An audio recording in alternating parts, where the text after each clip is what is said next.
मेघना की फ़्लाइट कोहरे के कारण लेट हो गई थी। अब फ़्लाइट रात में 3:30 बजे आएगी, तब तक जागना ही पड़ेगा। उसने एक नज़र अपनी कलाई घड़ी पर डाली और फिर सोचा कि अभी तो टाइम है मेरी फ़्लाइट की उड़ान भरने में, तब तक क्यों ना एक चक्कर ड्यूटी फ्री स्टोर का ही लगा लिया जाए।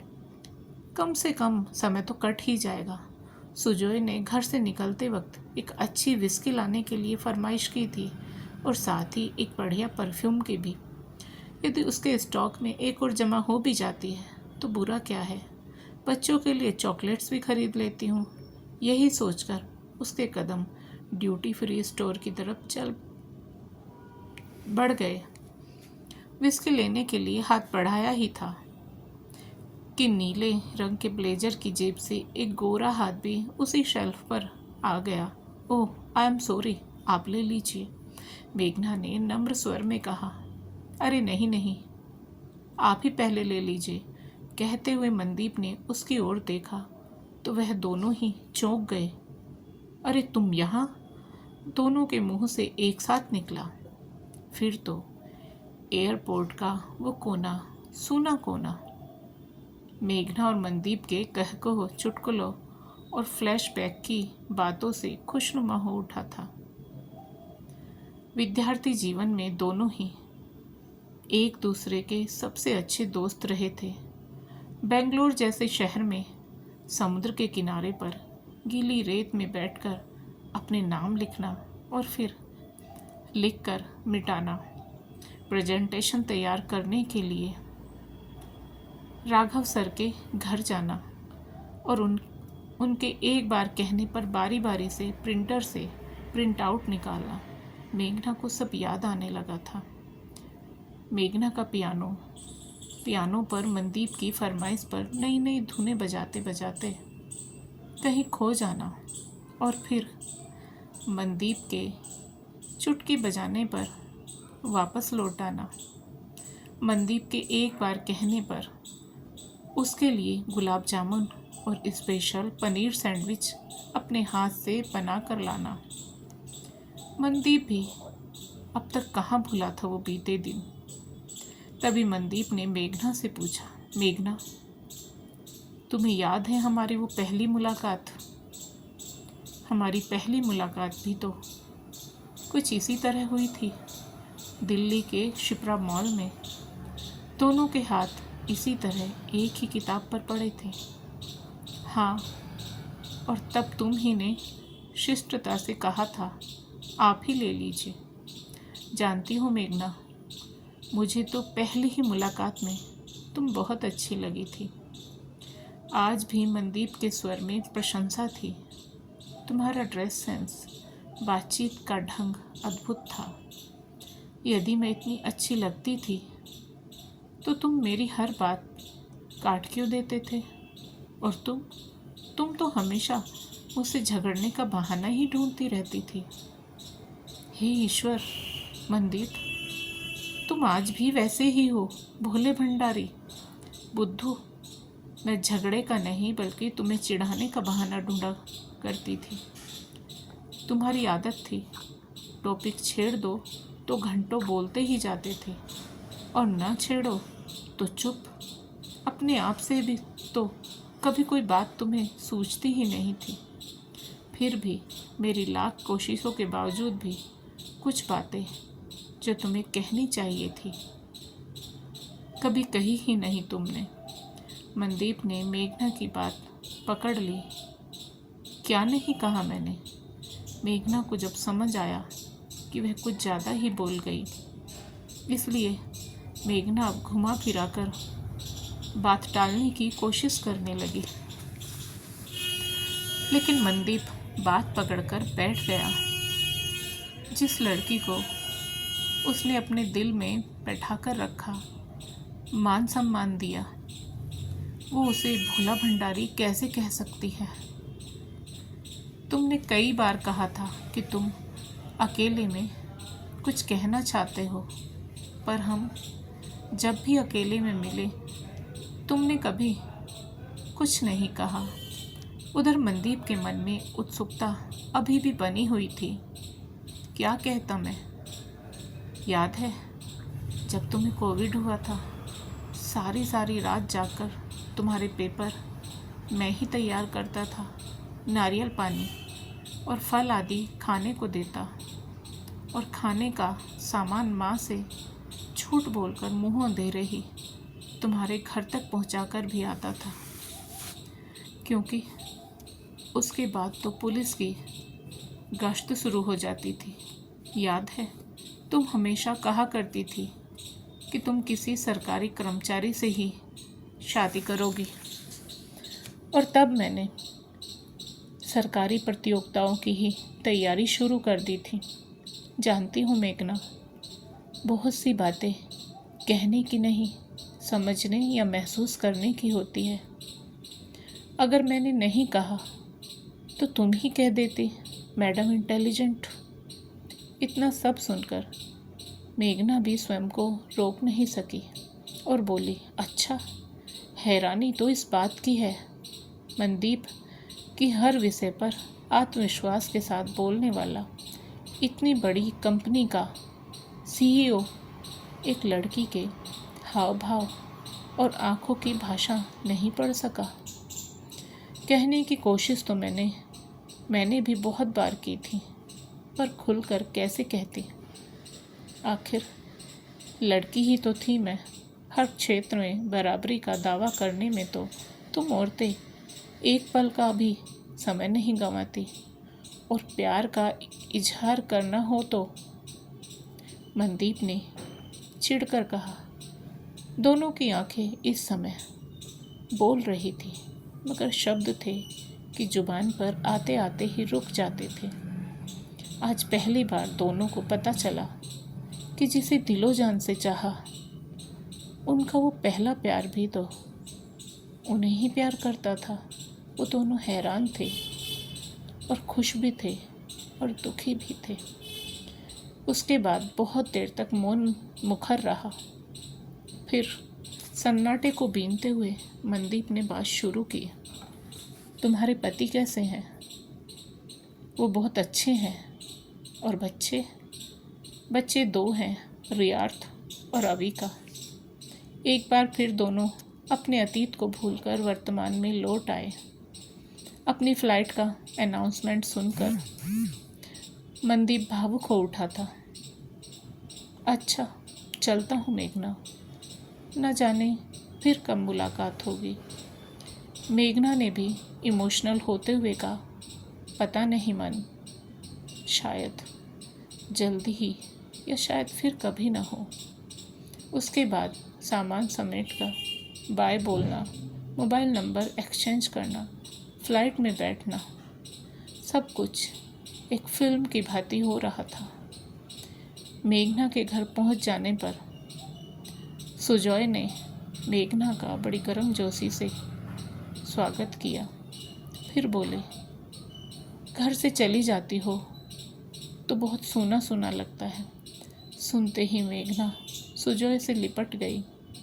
फिर तो मेघना अपने बैग में से सबके लिए एक एक गिफ्ट निकाल कर देती है। अपने गिफ्ट देखते ही बच्चे खुश हो गए। तभी रियार्थ और अविका जिद करने लगे कि मम्मा, आज हम मेड के हाथ से बना खाना नहीं खाएंगे, आपके हाथ से बनी पाव भाजी ही खानी है। और अविका डोसे की फरमाइश कर रही थी, साथ में सांभर और चटनी भी ज़रूरी थी। जल्दी ही सुजॉय ने महसूस किया कि हमेशा ही कम और नपातुला बोलने वाली मेघना एकदम से बिंदास और चंचल हो गई थी। अब अक्सर ही किसी से फ़ोन पर बहुत देर तक बात करते दिखाई देती तो सुजय सोचता कि बिना मतलब तो मेघना किसी से एक शब्द भी नहीं बोलती। फिर ये कौन है जिससे बात करते समय मेघना का स्वर धीमा और सीरियस हो जाता है? सोशल नेटवर्किंग साइट खोलते समय या व्हाट्सएप पर बात करते समय भी वो दूसरे कमरे में चली जाती थी।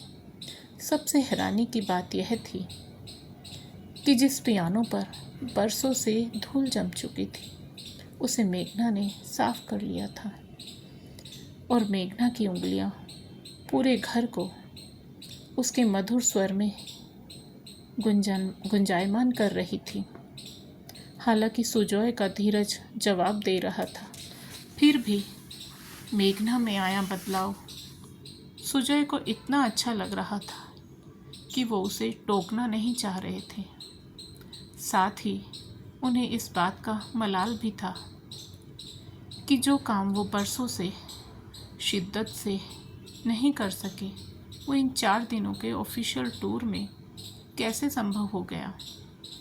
इसी असमंजस में कुछ दिन और बीत गए। आखिर एक दिन मेघना ने खुद ही भेद खोला।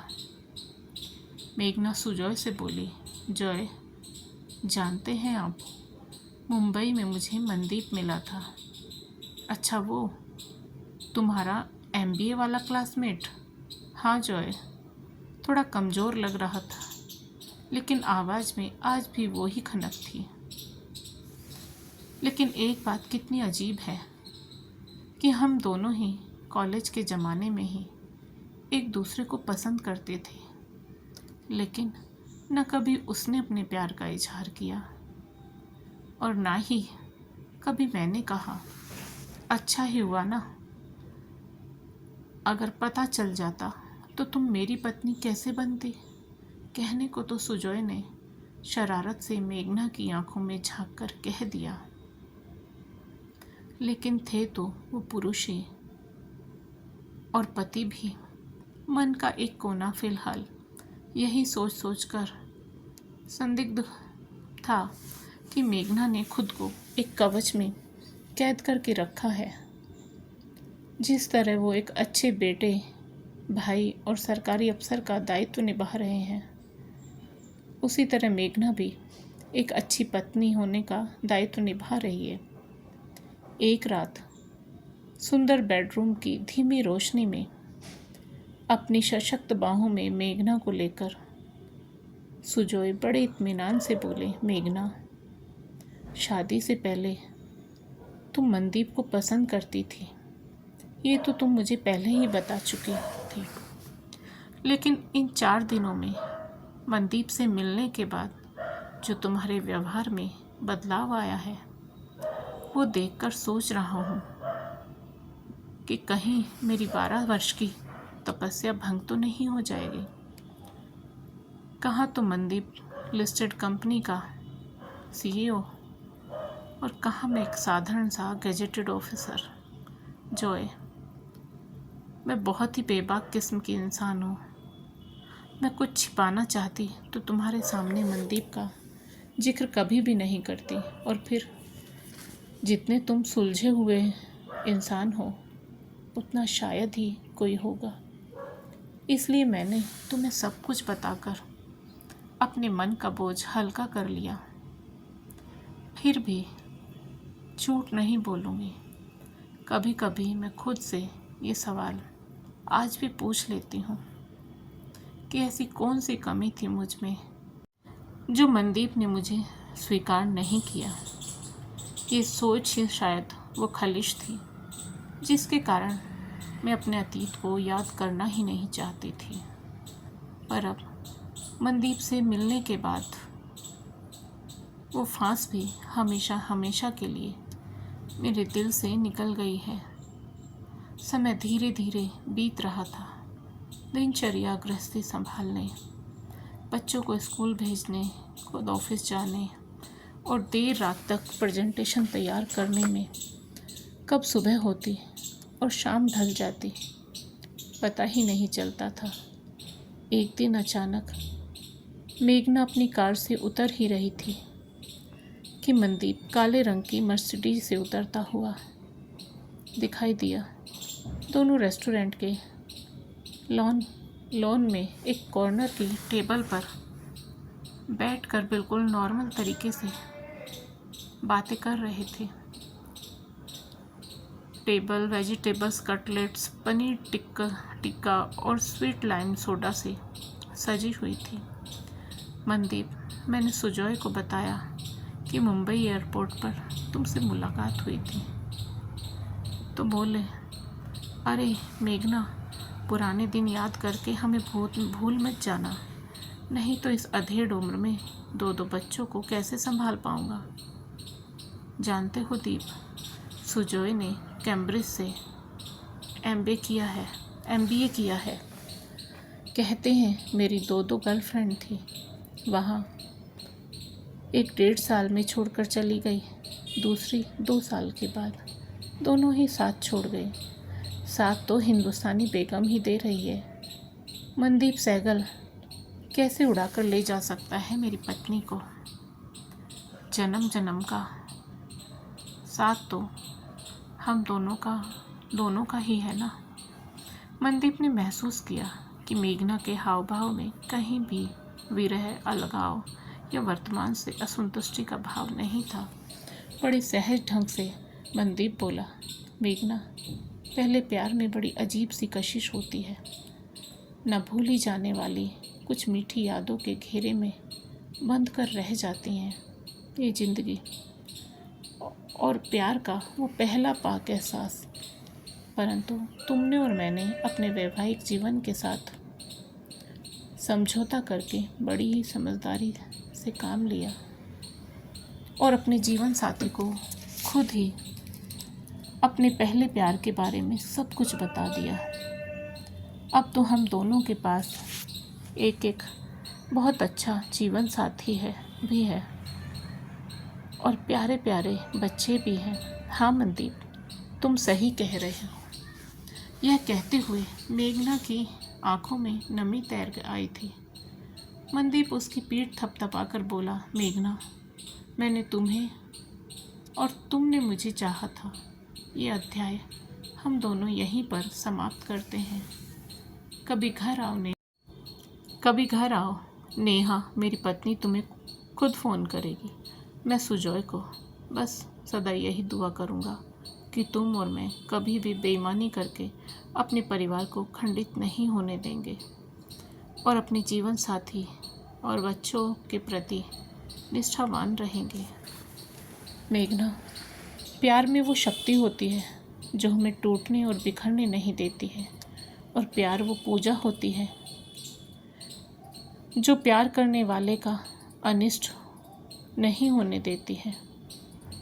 आज का यहाँ मिलना तुम सुजॉय को बताना और मैं नेहा को बताऊंगा। अब जब भी मिलेंगे सब इकट्ठे ही मिलेंगे, अच्छे दोस्तों की भांति। हम दोनों का रिश्ता एक पवित्र रिश्ता है और मरते दम तक पवित्र ही रहेगा। इसे कभी अपवित्र नहीं होने देंगे। ये वादा है हम दोनों का एक दूसरे से। वादा करके दोनों एक दूसरे से विदा लेते हैं और अपनी अपनी कार में बैठकर चल देते हैं अपनी अपनी मंजिल की ओर। तो दोस्तों, आपको कहानी पसंद आई हो तो वीडियो को लाइक करें, शेयर करें और साथ ही हमारे चैनल को सब्सक्राइब करें। बेल आइकन को प्रेस करके ऑल बटन पर क्लिक करें। राधे राधे प्यारे दोस्तों।